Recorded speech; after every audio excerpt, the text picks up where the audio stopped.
ఈ యాకోబు అని తల్లిదండ్రులు పేరైతే పెట్టారు, కానీ యాకోబుకు ఇశ్రాయేలుగా పేరు పెట్టింది మాత్రము పరిశుద్ధాత్మ దేవుడు. ఆమేన్.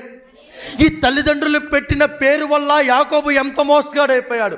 ఈ తల్లిదండ్రులు పెట్టిన ఈ పేరు వల్ల యాకోబు ఎంతో శోధనలకు గురి అయిపోయాడు.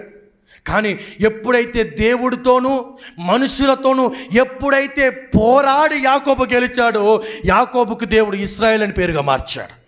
హల్లెలూయా. ఇప్పుడు మనం ఎవరెవరితో పోరాటం చేయాలి?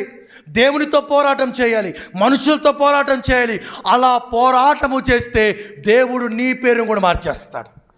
ఆమేన్. హల్లెలూయా. బాప్తిసం తీసుకోకముందు నీ పేరేంటమ్మా? ఎవరైనా ఒక పేరు చెప్పండి. చిన్నమ్మి.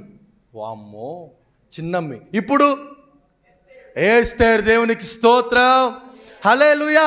చిన్నమ్మిగా ఉన్నప్పుడు మీరు ఏదైనా చేయొచ్చు. దేవునికి స్తోత్రం.